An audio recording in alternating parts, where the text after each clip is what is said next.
LeBron James giving it a go on the second night of a back-to-back. The Los Angeles Lakers are back in Staples Center hosting the Orlando Magic. And hey, D'Lo showed up for this one. D'Angelo Russell had himself a game as he throws down the dunk with Banchero trying his best. Anthony Davis struggled night one of the season. It's been really good ever since AD with the jump shot over Wendell Carter. And then there's D'Lo with another deuce. D'Angelo Russell had 28 points to lead the Lakers in this one. And then there's that guy, LeBron, still really good. And speaking of really good, how about this behind-the-back pass to Christian Wood? He's not supposed to be doing stuff like that at this point in his career. Just a casual behind-the-back, on-the-money pass from LeBron to Wood puts the Lakers up by 10. But give Orlando some credit because they fought. Gary Harris goes up top to Wendell Carter. The problem is Carter had to guard AD on the other end, and he didn't have a good go at it. AD goes and one. Right before the half, Jalen Suggs, who's the man of this highlight, trust me on that one, he nails the three. Orlando goes up 58-54 as we took a break. Third quarter, more good basketball from the Magic. It's Wagner with the finish. Other end, it's Davis cleaning up LeBron's mess. He's got his mans. AD had 19 rebounds to go along with 26 points. How about this three from Cole Anthony? He got a tight one in the fourth. LeBron, 2 of his 19. Lakers down a deuce. Orlando, they want this one badly. It's Cole Anthony finding Gary Harris with the top of the key three. But speaking of top of the key threes, it's LeBron putting the Lakers up by 1 with that cold-blooded tray ball. Could they hold their lead? The short answer is no. Suggs with a 3 of his own. Magic go back up a deuce. Lakers call on Russell, and he answers. D'Lo's got LA up by 1. They take a 3-point lead in the closing seconds. Magic get a couple looks at it. LeBron comes away with the tip, and then AD gets a slight contest on Suggs' shot, and Jalen's super sad about the miss. The Lakers win. Look, y'all know me. I love the passion. I'm not so sure if you should be crying after the third game of the season. DeJounte Murray and the Atlanta Hawks got themselves in quite the hole against Georgia native Anthony Edwards and the Minnesota Timberwolves. Don't believe me? Just watch. It's Edwards nailing the 3. And if some is good, more is better. Look at this attack from Edwards, who somehow, some way for his team, he made a play. Edwards just going off in Atlanta. State Farm Arena may be the home of the Hawks, but Georgia's the home of Edwards. Atlanta up a bunch. Karl Anthony Towns cutting and being rewarded for his efforts. And then the big fella's like, I don't need nobody. As long as you got me, you won't need nobody. Come on, y'all see what I'm doing here with the Atlanta theme. Don't just not give me credit for the good work that I'm putting in. Come on, y'all. Y'all gotta give me something for that. You saw Nas Reed with the throwdown. Atlanta down by 19 at the half, third quarter. Here comes DeJounte Murray and the Hawks. It's Murray at the rim. Murray with the pull-up. And at this point, Murray knows it's one of them nights. He nails the 3. 98-95, Atlanta's come all the way back by the end of the third, and DeJounte ties this one up, all a part of a 22-point frame for Murray, the most points he's ever scored in the game in his young NBA career. In the fourth, it's more Murray.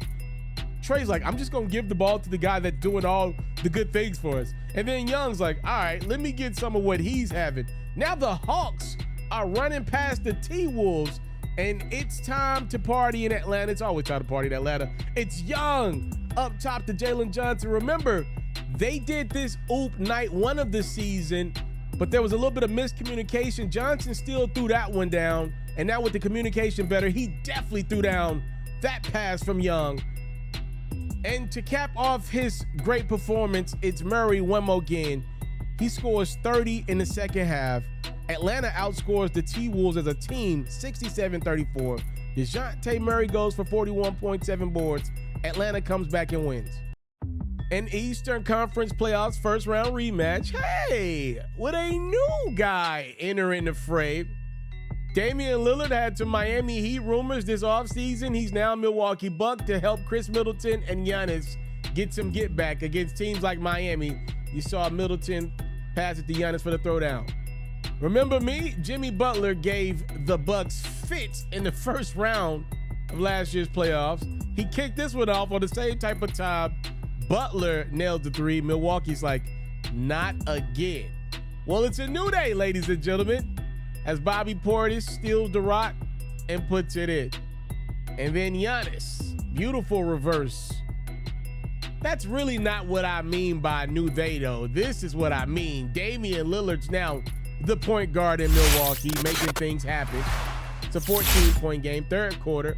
Dame finding Brook Lopez for three. And look, we're nearing the holiday season. Lopez gives it back to Dame, who shows you the grind. Bucks up by a bunch. It's Giannis easily throwing that down off one step, right? It's a 23-point game in favor of the team in green. Miami trying to make a run, though. Remember, Tyler Herro missed pretty much all of this series last year. Well, he's back. And he led Miami in scoring with 35. But again, Milwaukee's upgraded in a major way with this dude now playing point guard. Dame at 25 points. And then this dude looks back as motivated as ever. Giannis goes and one. Yeah, watch out for these Heat, though. They're feisty. When they come to play, they come to play. 9-point deficit for Miami. But they just got down too many points. Giannis with the spin. Giannis with the score. Milwaukee with the win. Greek Freak had 33 points and 7 boards. Bucks hold on to get the 8-point dub. Despite wearing that Boston green, the NBA's richest man had blood in his eyes against the Washington Wizards. Jaylen Brown and the Celtics in town on a straight business trip. I'm talking about standing on business. Porzingis inside after the Brown three. More on Jaylen in a second. Tatum joins the fun. Mid-range jump shot looks immaculate. And then Brown, a little stepping back just like that. 40-14 is your first quarter score. Brown had 16 by his lonesome. Second, Kyle Kuzma. Nice finish. He was 9 of 21 from the field. Wouldn't be nowhere near enough. The Wizards are going to get blown out as Tatum nails the top of the key three. And then inside we go is Drew Holiday for show, rocking the baby to sleep. But again, this game was about the greatness that Jaylen Brown displayed. A couple of deep three-pointers right before the half. 27 points for JB as we took a break. Third quarter. This game's already over. It's just about how many points would Brown and Tatum score. The answer for Brown as he nails kind of like a hook shot, almost. Brown had 36 points. Hey, here's another Wizards highlight. Koulibaly with the throwdown. Now the Washington Wizards cut their deficit down to 39. The only thing left in this highlight to do is show you great Jason Tatum. Anything you can do, I can do better. I can do anything better than you. No, you can. Yes, I can. No, you can. Yes, I can. No, you can. Tatum's trying to match his man's point for point. He almost get there. Tatum had 33 points as the Celtics roll past the winners. The final score says 126-107. I can assure you, as you saw in this highlight, game wasn't that close. Celtics win. An Eastern Conference first round rematch. Donovan Mitchell and the Cleveland Cavaliers look to get a little bit of get back against Jalen Brunson and the New York Knicks. Hate to spoil the highlight for you, but the Cavs don't get to get back in this one, in large part due to the same stuff that plagued them in the playoffs. Mitchell can get his, but nobody else. As Brunson nails a three, it's answered by a D-Mitch deuce. But here comes the Knickerbockers. Here's the other left-handed sniper, Julius Randle inside. And then the other left-handed playmaker, R.J. Barrett. And R.J. ain't done. It's Emmanuel quickly finding Barrett in the corner for three. Knicks go up by 9. They would extend their lead to double digits. when Mitchell decides to take over in the second. Mitchell, no problem getting his. He goes and one. And then D-Mitch, just a nice Euro step. 14 points in the second for Mitchell. At the half, though, it is the Knicks still out in front. Half dozen, 58-52. Third quarter, Brunson getting to his spot and showing you that he does have a wicked jump shot. Look at this beautiful. Come off the pivot. Create the space where nobody could get to him. I'm also still left-handed. Mitchell doing all he can to keep the Cavs around. He nails another three. But it's not going to be enough, ladies and gentlemen. The Knicks put it on the Cavs again as quickly nails the deuce. And then here's Julius Randle. Just 3 of his 19 points. Well, happy Halloween to all the Cleveland Cavalier fans out there. Your worst enemy is back as the New York Knicks continue to put it on Cleveland. Your final score in this one is not pretty. Knicks win it by 18, 109-91. Victor Wembanyama's first Halloween as an NBA player sees the Slender Man Halloween costume. San Antonio Spurs and Phoenix taking on Kevin Durant. As you see pregame, KD showing love to the young fella. But be clear, once the ball tipped off, there was no love from the OG to the young fella. How about Durant locking in on Victor defensively? And there was also no love from the easy money sniper offensively as well. Look at Durant beat the first quarter buzzer with a step back jump shot. Victor doing his best. He will learn that Durant's no joke. Second quarter, it's Eric Gordon swinging that thing around, getting it back. Wananama with the pass, EG with the three. And then another newcomer for the Suns, it's Grayson Allen, putting Phoenix up by 17. We're not at the half yet. Durant's not done. Look at KD off the pass from Josh Okogie. Barely get that thing over the long reach of the rookie. But Wembanyama's not scared. Now look at Victor blow past KD and throw it down. The thing I've learned about Victor quickly is once he takes off, he puts that ball up so high, he's already 7'4". There is no chance you're blocking his shot. He's not gonna get blocked too many times as an NBA player. Third quarter, Victor, who struggled early, begins to figure it out. He nails the three. But then he's got to deal with Durant and the Suns, who already got a cushion. They're up 15. Spurs making a run at it. Behind their rookie, it's Wembanyama. Cutting the deficit down to 10. 9 minutes ago, Spurs are down 9. Off the Vassell miss, it's Wembanyama. With the somehow, some way for his team, he made a play. Just kind of scoops it over his head, not even looking at the rim. It goes. Spurs are down by 7. Off the tip, it's Keldon Johnson, 2 of his 27 points. Spurs are within striking distance, just down 2 possessions. Vassell finally gets one to go. It's a 3-point game under 3 minutes in Phoenix. Durant's doing all he can to help this shorthanded Suns team with no Beal, no Booker. Hold on, Durant had 26 points, but Victor was better. Wembanyama, another mid-range jump shot, and then this put in dunk goes. Spurs are down a point, 7 seconds to go. KD's having some trouble on the inbound. It's Johnson putting San Antonio up by 1. The Spurs come all the way back. As you see, Durant misses at the buzzer. San Antonio with the shocker.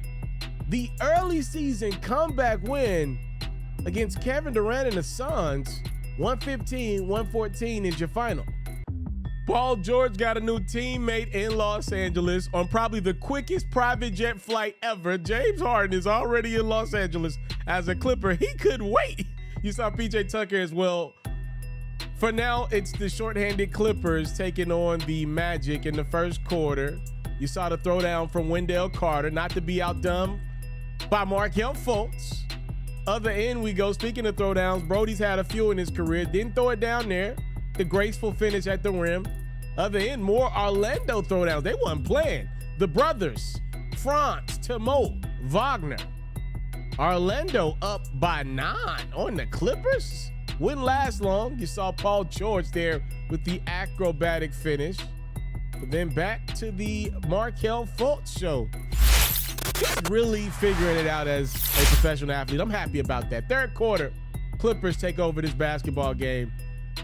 I don't know what it was with Jalen Suggs. Got to give him credit for effort, but Russ and PG had their way with him in the second half of this one. I just see George with the step back three on Suggs. Jalen missed the game winner against the Lakers the previous night. He left his game there. Maybe more than that. It's George nailing the three.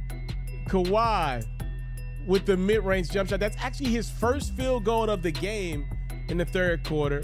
Now more Brody rocking the baby. Cole Anthony's not going to like that one. It's a 15-point Clippers lead. Now we're still in the third, and PG 1-3 at this point is just toying with Orlando. That three is good. Russ and PG like, man, do we really need Harden? We kind of all right. Russ is going to come away with the steal, and then he's going to kind of lob it up to Kawhi. I always thought Kawhi was kind of awkward on those alley-oops because he ain't like Bron, but he's super athletic. George, speaking of super athletes, he had 27 points. The Clippers roll past the Magic 118-102. Let's take this episode to talk more James Harden and the Los Angeles Clippers. This is a mega trade out of the NBA. You usually don't see it this early in the season. Usually it either happens at the offseason or the trade deadline. The bearded one, James Harden's now a Los Angeles Clipper. My guess is his career will start at the end of the week with his new squad. Could he give it a go against the Lakers, which is the Clippers' next game? Maybe. I don't think so, but maybe. It is a big brand. It is pretty much a home game for the Clippers. So maybe we shall see. I want to focus on what I'm seeing with some of these betting sites.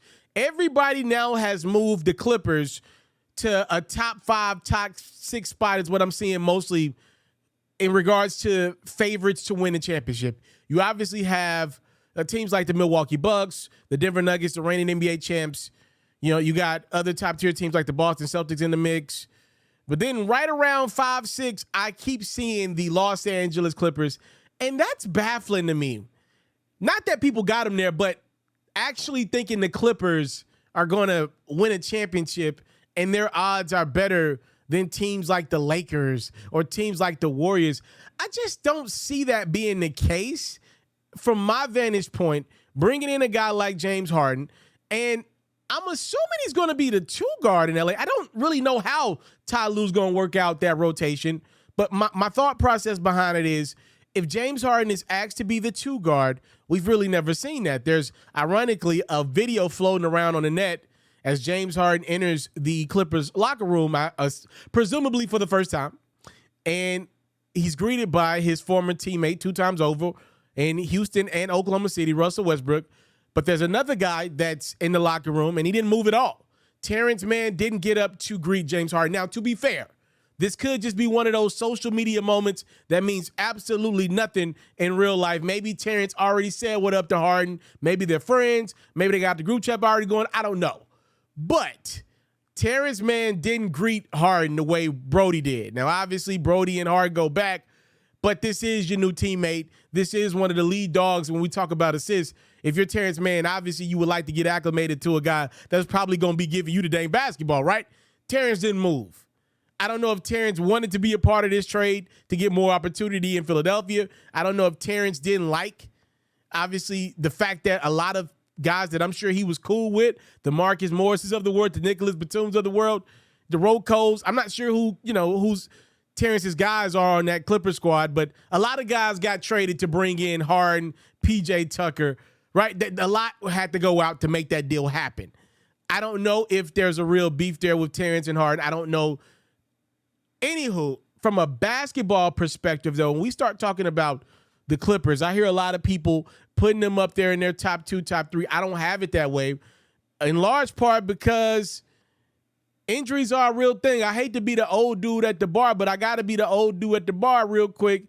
I don't know why when we're talking about these what-ifs, who's going to win the championship, people continue to not have injuries a part of the equation. Now, I'm not saying predict a Giannis injury, a Jokic injury. No, them guys usually are healthy year in, year out. But how can you talk about teams like the Clippers, teams like the Lakers, teams like the Warriors, older teams that have had injuries? They got guys on the squad that have won championships. How can you talk about the Phoenix Suns without bringing up Kevin Durant and Bradley Beal, both having a significant amount of time missed due to injuries over the last few years? How can you talk about the Dallas Mavericks and not bring up Kyrie Irving and the amount of games that he's missed over the last couple of years?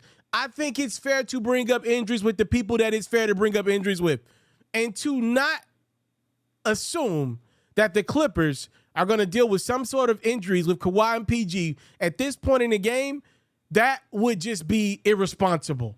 The real prediction is by the end of the season, Russell Westbrook and James Harden will be the starting 1 and 2 for the Clippers, and Paul George and Kawhi will not be finishing this season. They'll be somewhere on the bench. That's the real prediction. If we're going to put betting odds out there, that's more likely to me than the Clippers actually winning a freaking championship, which I'm not rooting against them. I'm just saying I don't think that is a logical bet that now have them top 5, top 6 to win it all with the injury history that these dudes got.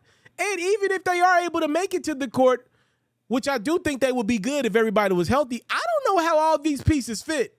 And I hate it for Brody just from this perspective. I felt like he never got a real shot to be the Clippers guy. What if the Clippers decide to bring Harden in as the point guard down the line? You know, again, this is one of the lead dogs in assists year in, year out. He led the league in assists last year. What if the Clippers decide to pull Brody to the bench and keep him there and not allow him to play with the finishing unit? We know Ty Lue respects Westbrook, but Harden can just space the floor in ways Brody can't. What if Brody never gets that shot to be the leader of this group with Kawhi and PG healthy? We saw what he was able to do without both of them dudes. I felt like Westbrook, especially with the rate at what they signed him at, he pretty much signed for little of nothing compared to what he brings to the table. I felt like Brody deserved the spot and deserved at least a run with Kawhi and PG. I didn't think the Clippers needed to make a trade like this just yet without at least seeing it through to the trade deadline.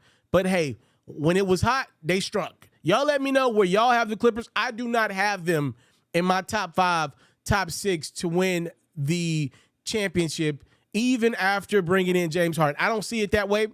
I just don't see how this group of guys, number one, stays healthy. Number two, the guys that are healthy are not the better of the four, and Brody and Harden. I don't see how these guys find the chemistry. Let's not forget, Brody and Harden demanded trades out of Houston the last time they were teammates. Kawhi, PG, and contract years with injury history, I just don't see how it all comes together. Maybe you think differently. Let me know in the comment section below. Time, love, and support. Your boy is out. Please make sure you subscribe to the channel. And if you're enjoying this great quality content, please make sure you tune in to the next episode. It's your boy, FERRO.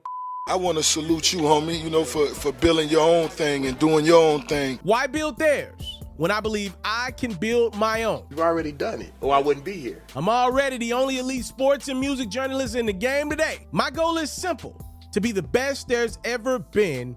So, please don't go. Make sure you subscribe and follow the journey. It truly means everything to me. I tell stories. I talk music. I cover sports. I am culture. I am FERRO.